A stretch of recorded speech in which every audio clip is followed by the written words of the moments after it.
Hi friends, Kathiawadi કિચનમાં તમારું સ્વાગત છે.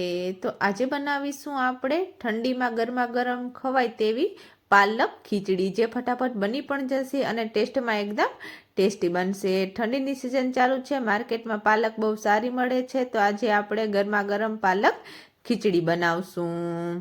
તો ચેનલમાં નવા હો અને ચેનલને સબસ્ક્રાઈબ ના કરી હોય તો ચેનલને પણ સબસ્ક્રાઈબ કરી દેજો. સબસ્ક્રાઈબ કરવાનો ભૂલતા નહીં. તો પાલક ખીચડી બનાવવા માટે સૌપ્રથમ આપણે ઇન્ગ્રેડિયન્ટ્સ જોઈ લઈશું. તો મગની દાળ લીધી છે, તે ફોતરાવાળી લીધી છે અને રાઈસ લીધા છે. તો રાઈસ મેં અહીંયા અડધો કપ જેટલા લીધા છે. ખીચડી બનાવવા માટે આપણે તેલ લેશું અને લાલ મરચું પાવડર લેશું. તો સૂકું લસણ લીધું છે, તો સૂકા લસણને આપણે એવી રીતે કટ કરી લેશું ઝીણું, અને અડધી ચમચી હિંગ લીધી છે અને 1 ચમચી આપણે રાઈ અને જીરું લીધા છે. તો આપણે તેને થોડી વાર માટે સાઈડમાં રાખી દઈશું. તો ત્યાં સુધીમાં આપણે બીજા ઇન્ગ્રેડિયન્ટ્સ જોઈ લેશું. તો એક મોટું ટમેટું લેશું, તેને ઝીણું કટ કરી લેશું. એક મોટી ડુંગળી લેશું, તો ડુંગળીને ચોપરમાં ચોપ કરી લેશું. ટેસ્ટ અનુસાર નિમક લેશું, લીલા ધાણા લેશું અને ખીચડીને વઘારવા માટે આપણે અડધી ચમચી રાઈ જીરું લેશું, તામાલપત્ર, તજ, લવિંગ અને સૂકા મરચાં લેશું. તો તેને થોડી વાર માટે સાઈડમાં રાખી દેશું. તો આપણે અડધી ચમચી હળદર પાવડર, અડધી ચમચી હિંગ, અડધી ચમચી ધાણા જીરું પાવડર અને ટેસ્ટ અનુસાર નિમક લેશું. તો 2 લીલા મરચાં લીધા છે, તો લીલા મરચાંને આપણે આવી રીતે કટ કરી લેશું અને સૂકું લસણ લીધું. તો પાલક લીધી છે, તો પાલકને આપણે 2 થી 3 પાણીમાં ધોઈ નાખશું. ધોઈ અને આપણે એક બાઉલમાં પાલકને પલળવા માટે 5 મિનિટ સુધી રાખી દેશું. એટલે જે ધૂળ હશે તે ધૂળ બાઉલમાં નીચે બેસી જશે. તો થોડી વાર માટે સાઈડમાં રાખી દેશું. તો ખીચડીને પલાળવા માટે આપણે એક મોટું બાઉલ લેશું અને તેમાં આપણે જે રાઈસ રાખ્યા હતા તે રાઈસ નાખશું અને મગની દાળ નાખશું. તો મગની દાળ નાખી અને તેમાં આપણે પાણી નાખશું અને 2 થી 3 પાણીમાં આપણે ખીચડીને ધોઈ નાખશું. ખીચડીને ધોઈ અને થોડી વાર માટે સાઈડમાં રાખી દેશું. ખીચડી બનાવવા માટે ગેસ ચાલુ કરશું, એક કુકર મૂકશું અને કુકરમાં આપણે જે ખીચડી ધોઈને રાખી હતી તે ખીચડી નાખશું. ખીચડીને કુકરમાં નાખી અને આપણે તેમાં 1.5 ગ્લાસ જેટલું પાણી નાખશું. પાણી નાખી અને હળદર પાવડર અને જે નિમક રાખ્યું હતું તે નાખશું. કુકરને બંધ કરી દેશું અને કુકરમાં 3 થી 4 વિસલ થવા દેશું. તો ત્યાં સુધીમાં આપણે બીજા ઇન્ગ્રેડિયન્ટ્સ તૈયાર કરી લેશું. તો પાલકને પીસવા માટે આપણે એક મિક્સર જાર લેશું. તેમાં આપણે જે પાલક રાખી હતી તે પાલક નાખશું. પાલક નાખી અને લીલા મરચાં કટ કરીને રાખ્યા હતા તે લીલા મરચાં નાખશું અને જે લસણ રાખ્યું હતું તે લસણ નાખશું. તો મિક્સર જારને બંધ કરી અને તેને પીસી લેશું. તો તમારે સૂકા લસણની જગ્યાએ લીલું લસણ નાખવું હોય તો પણ તમે નાખી શકો છો. તો આપણે આવી રીતે પ્યુરી બનાવી લેવાની છે. તો થોડી વાર માટે તેને સાઈડમાં રાખી દેશું. તો ખીચડી બનાવવા માટે આપણે એક કડાઈ મૂકશું અને કડાઈને ગરમ થવા દેશું. કડાઈ સારી રીતે ગરમ થઈ જાય પછી આપણે જે તેલ રાખ્યું હતું તેલ નાખશું અને જે આખો ગરમ મસાલો રાખ્યો હતો તે નાખશું અને રાઈ જીરુંને ફૂટવા દેશું.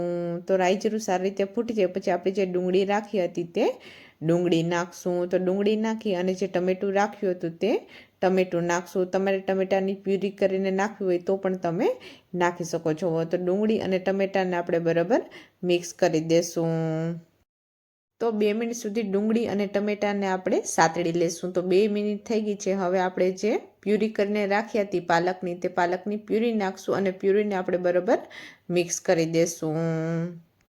તો 2 મિનિટ સુધી આપણે પાલકને કન્ટિન્યુ હલાવતું રહેવાનું છે. પાલકમાંથી તેલ છૂટું પડે ત્યાં સુધી તેને હલાવતું રહેવાનું છે. તો હવે આપણે તેમાં પાણી નાખશું. પાણી નાખી અને પાણીને પણ આપણે બરાબર મિક્સ કરી દેશું. તો ખીચડીને તમારે જેટલી આછી રાખવી હોય એ પ્રમાણે તમારે પાણી નાખવાનું છે. તો આપણે જે મસાલા રાખ્યા હતા તે રેગ્યુલર મસાલા નાખશું.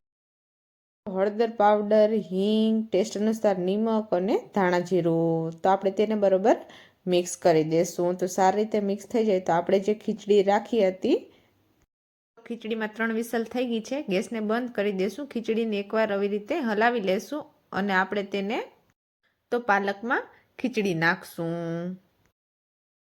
તો ખીચડી નાખી અને ખીચડીને આપણે બરાબર મિક્સ કરી દેશું. તો 2 થી 3 મિનિટ સુધી આપણે ખીચડીને કન્ટિન્યુ હલાવતા રહેશું. તો ગેસને બંધ કરી દેશું. ખીચડી છે તે સારી રીતે બની ગઈ છે.